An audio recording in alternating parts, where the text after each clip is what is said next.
अस्सलामु अलैकुम तालिब इल्म। मेरा नाम मिर्जा सईदा बी रहीम बेग। मैं स्कूल नंबर 234 मौलाना हसरत मोहानी में अपना फर्ज अंजाम देती हूँ। मेरे प्यारे बच्चों, उम्मीद है आप तमाम लोग खैरियत से होंगे। बेटा, आज मैं फिर एक नए चैप्टर के साथ आपके सामने हाजिर हुई हूँ। आज मैं आपको मजमून साइंस जमात हफ्तुम बाब 3 रेसों से कपड़ों तक इस सबक को समझाने की कोशिश करूंगी। मेरे प्यारे बच्चों, इसमें मुंसलिक महारतें हैं कि रेशे की पैदावार, रेशे की अक़साम को पहचान सकता है और इस्तेमाल जानता है। रेशम के परवाने की सवाने हयात समझता है और उसके अक़साम वो इस्तेमाल जानता है। मेरे प्यारे बच्चों, हम सभी जानते हैं कि हम इंसान अपने रोजमर्रा जिंदगी में हम अच्छे से अच्छे कपड़े पहनते हैं। इसके अलावा हमारे घर में सजावट के लिए हम पर्दे लगाते हैं। बेड की सजावट के लिए हम चादर लगाते हैं। इसके अलावा सर्दियों से बचने के लिए हम स्वेटर पहनते हैं। ये किससे बनते हैं?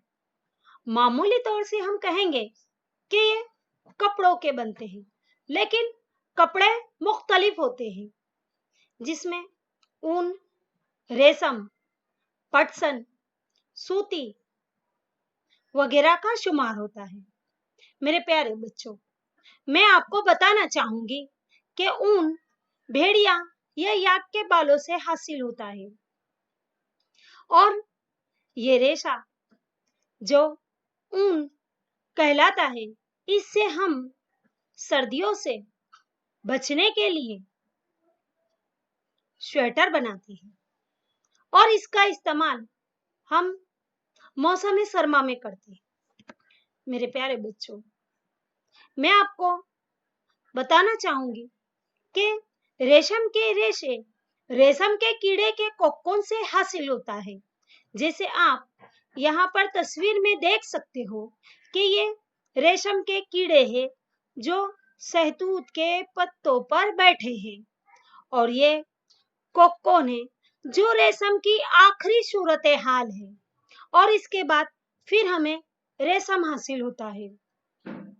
मेरे प्यारे बच्चों, क्या आपको इल्म है भेड़ के जिस्म का कौन सा हिस्सा रेशे पैदा करता है?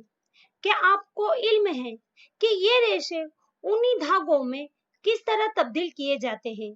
क्या हम इन्हें अपने स्वेटर वगैरह बुनने के लिए बाजारों से खरीद पाते हैं? क्या आपको कुछ अंदाजा है कि ये रेशम के रेशे रेशम में कैसे तब्दील किए जाते हैं?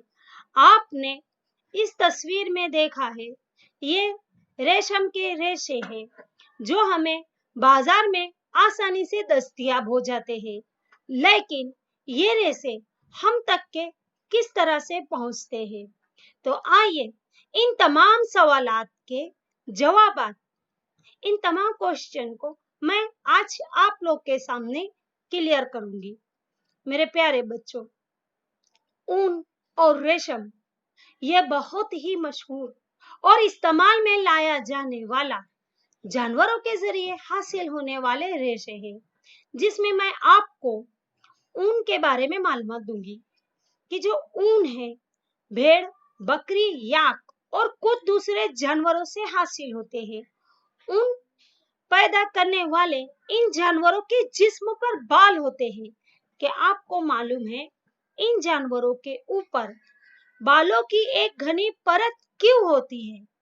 बाल हवा की बड़ी मिकदार को रोक लेते हैं और हवा हरारत की कमजोर मौसील है।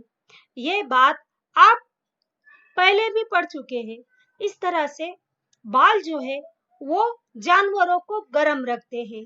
हम इंसान सर्दी गर्मी से बचने के लिए हम स्वेटर और कपड़ों का इस्तेमाल करते हैं, लेकिन इन जानवरों के पास इन मौसमों से हिफाजत के लिए बाल के अलावा कुछ नहीं होता। अल्लाह ताला ने इन्हें इन मौसम से हिफाजत के लिए बाल अता फरमाया है। मेरे प्यारे बच्चों, हमारी ही तरह भेड़ों की जिल्द पर भी दो किस्म के रेशे हैं जिनसे बाल बनते हैं। एक तो दाढ़ी के सख्त बाल और खाल के करीब नरम बाल होते हैं। ऊन बनाने के लिए ये रेशा इस्तेमाल होता है। भेड़ों की कुछ नस्लों में सिर्फ कुछ खास नस्ल की भेड़ों का इस्तेमाल होता है। इनके माँ बाप का इंतखाब खास तौर पर ऐसी नस्ल तैयार करने के लिए किया जाता है जिनके सिर्फ नफीस जेरे बाल ही होते हैं। ऐसी खुसूसियतों वाली भेड़ों को हासिल करने के लिए माँ बाप के इंतखाब के तरीकों को मुंतखब नस्ल की आफजाइश कहते हैं। इसमें बहुत से नर और मादा भेड़ों को एक साथ रखा जाता है और उनकी नस्लों को आगे बढ़ाया जाता है और उनसे रेशे हासिल किए जाते हैं। अब मैं आपको बताऊंगी कि जिन जानवरों से हमें ऊन मिलता है वो कहाँ पर पाए जाते हैं। हमारे मुल्क के मुख्तलिफ हिस्सों में भेड़ों की मुख्तलिफ नस्लें पाई जाती हैं। भेड़ों के बाल ही ऊन का तन्हा जरिया नहीं है, अलबत्ता आमतौर पर बाजार में दस्तयाब ऊन भेड़ों की ऊन ही होती है। याक की ऊन तिब्बत और लद्दाख में आम है। अंगोरा ऊन अंगोरा भेड़ियों से हासिल होती है जो पहाड़ी इलाकों में जम्मू और कश्मीर में पाई जाती है। जैसे आप यहाँ पर एक तस्वीर देख रहे हो, ये बकरी की है, जिससे भेड़ की है, जिससे हमें ऊन हासिल होता है। मेरे प्यारे बच्चों, ऊन बकरियों के बालों से भी हासिल होती है। कश्मीरी बकरी का ज़ेरे फर बहुत नर्म होता है।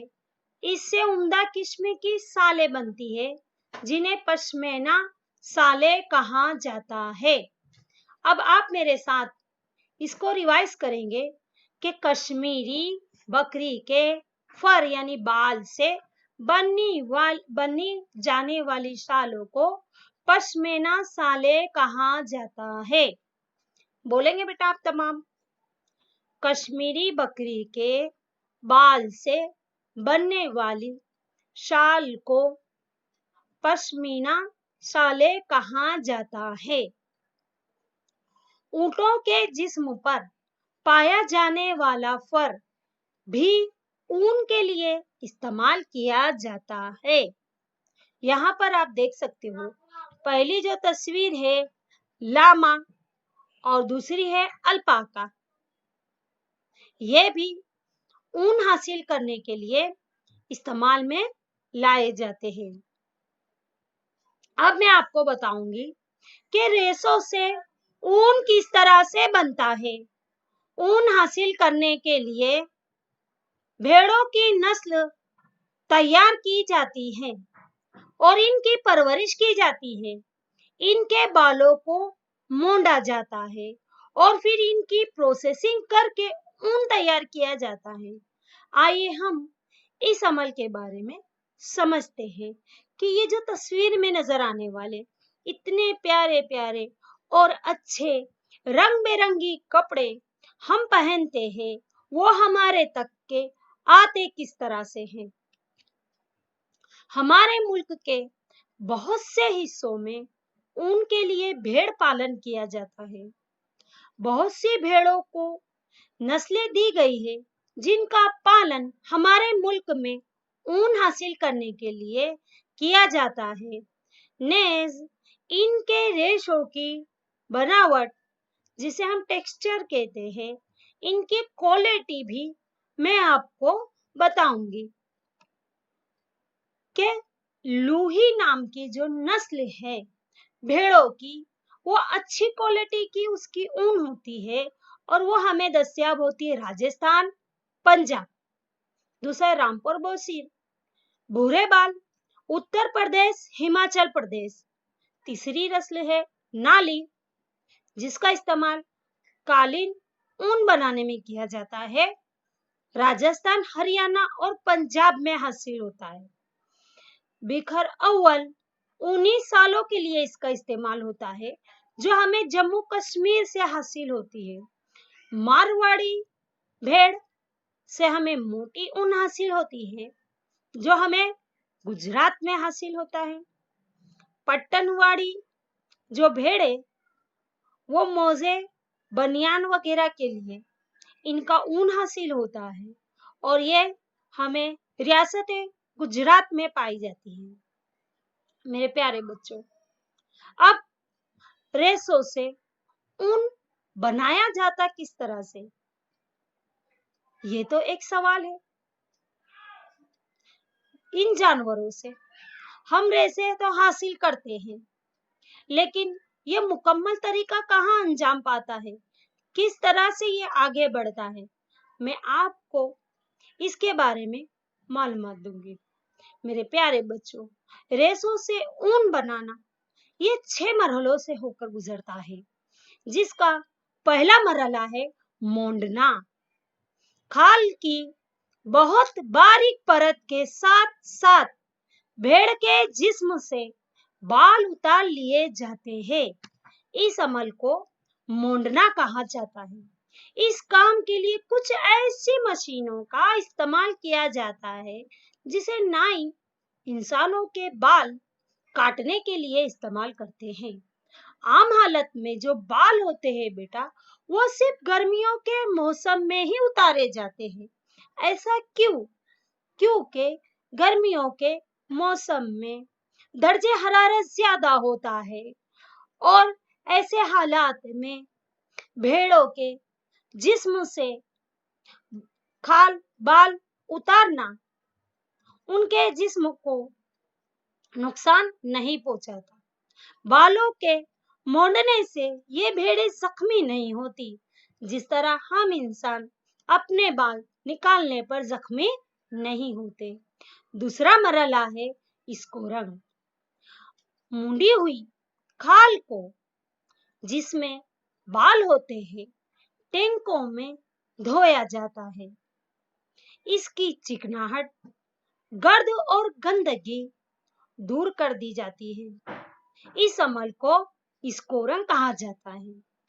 आजकल ये काम मशीनों के जरिए अंजाम पाया जाता है, जहां पर खाल की अच्छी तरह से धुलाई होती है, उसकी चिकनाहट और गंदगी को दूर किया जाता है, जैसे आप इस तस्वीर में देख रहे हो। तीसरा मरहला है इसको रंग के बाद वाला छटाई। बालों वाली खाल को कारखाने में भेज दिया जाता है, जहां मुख्तलिफ बनावट वाले बालों को छांट कर अलग किया जाता है। ये हमारा तीसरा मरहला है।